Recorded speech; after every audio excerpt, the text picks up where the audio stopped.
अस्सलामुअलैकुम वरहमतुल्लाहि वबरकातुहू। नाज़रीन, उम्मीद करता हूँ आप सब खैरियत आफियत के साथ होंगे। आइए इंशाअल्लाह अज़्ज़ा वजल आज की इस वीडियो में उर्दू किताब अनवार शरीयत का पार्ट नंबर 35 पार्ट नंबर 35 पढ़ेंगे। और आज का जो हमारा टॉपिक है वो है नमाज फासिद करने वाली चीज़ें। यानी फासिद यानी नमाज को ख़राब करना है ना, या नमाज को तोड़ने वाली चीज़ें, फासिद करने वाली चीज़ें है ना, जिससे नमाज टूट जाएगी, नमाज ख़राब हो जाएगी। फिर इसको, और जो नमाज फासिद हो उसको दोहराना वाजिब होता है। ठीक है, तो देखिए यहाँ सवाल कि किन चीज़ों से नमाज फासिद हो जाती है। जवाब, कलाम करने से, कलाम यानी बातचीत करना है ना, कलाम करने से, ख्वाह यानी चाहे अमदन यानी जानबूझकर हो, या है ख़तअन यानी कि गलती से हो, या फिर सहवन। अच्छा देखिए, अमदन हो, ठीक है, यानी कि जानबूझकर हो, या ख़ता यानी कि गलती से हो, या सहवन या फिर यूँ कह लीजिए भूल करके हो, ठीक है, ये तमाम सूरतों में नमाज फासिद हो जाएगी। अपनी खुशी से बात करे या किसी के मजबूर करने पर बहर सूरत यानी हर सूरत में नमाज जाती रहेगी, यानी नमाज फासिद हो जाएगी। ज़बान से किसी को सलाम करे, है ना, अमदन हो या सहवन, सलाम करना जानबूझकर हो या फिर गलती से हो गया हो, तब भी नमाज फासिद हो जाएगी। इसी तरह देखिए कि नमाज, है ना, इसी तरह ज़बान से सलाम का जवाब देना भी नमाज को फासिद कर देता है। किसी की छींक के जवाब में यरहमुकल्लाह कहा या बुरी खबर सुनकर जवाब में इन्ना लिल्लाहि व इन्ना इलैहि राजिऊन कहा, तो इन तमाम सूरतों में नमाज जाती रहेगी। लेकिन अगर खुद, है ना, उसी को छींक आई तो हुक्म है कि सुकूत करे। सुकूत का मतलब होता है खामोशी, है ना। और अगर अल्हम्दुलिल्लाह ही कह लिया तो भी नमाज में हरज नहीं। नमाज पढ़ने वाले ने अपने इमाम के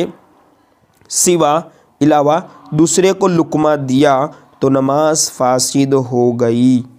इसी तरह अपने मुक्तदी के अलावा, मुक्तदी यानी जैसे इमाम साहब आगे पीछे जो नमाज़ पढ़ रहे वो सब मुक्तदी है, इनके अलावा दूसरे का लुकमा लेना भी नमाज को फासिद कर देता है। यानी जो नमाज के बाहर है उसने इमाम को लुकमा दिया तो इससे नमाज फासिद हो जाएगी।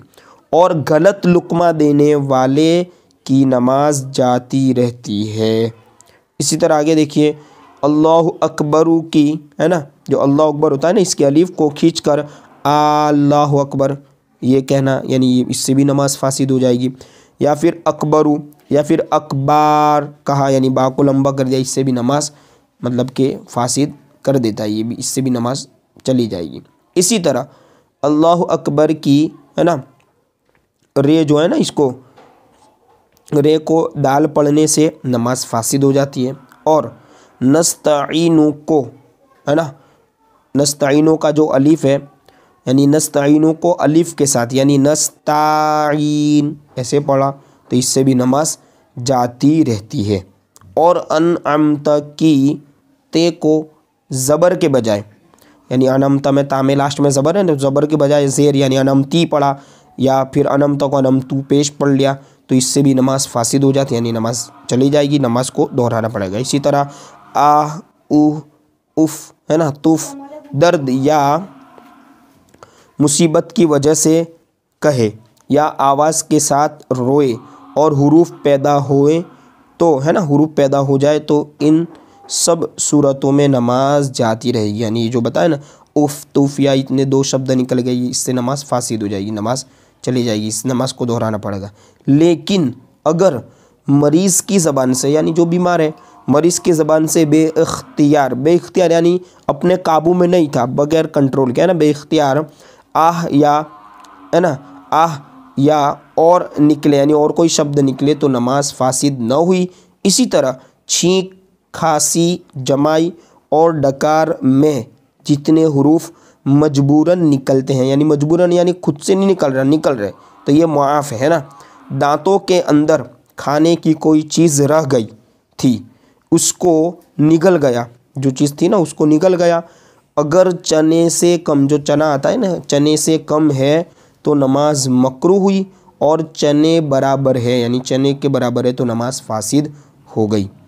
औरत नमाज पढ़ रही थी और बच्चे ने उसकी छाती चूस ली, यानी यूँ कह लीजिए कि दूध पिया। अगर दूध निकल आया तो नमाज फासिद यानी नमाज जाती रहेगी।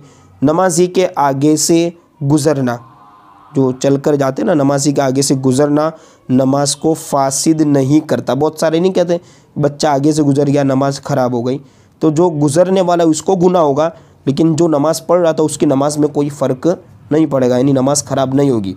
अगर है ना, ख्वाह गुज़रने वाला मर्द हो या औरत हो, अलबत्ता जो गुज़रने वाला है वो सख्त गुनाहगार होता है। कि हदीस शरीफ में है कि नमाज के आगे से गुज़रने वाला अगर जानता है कि इस पर क्या गुनाह है तो ज़मीन में 10 जाने को गुज़रने से बेहतर जानता है। यानी ज़मीन में उसको धसा दिया जाए, डाल दिया जाए ज़मीन में, वो अच्छा लगता, लेकिन वो नमाजी के आगे से न गुज़रता। इतना सख्त गुनाह है, अज़ाब है ना, नमाजी के आगे से गुज़रने में। देखिए सवाल, क्या दाहिने पाँव का, सीधा पाँव जो है उसका अंगूठा अपनी जगह से हट जाए तो नमाज टूट जाएगी? जवाब, नहीं टूटेगी।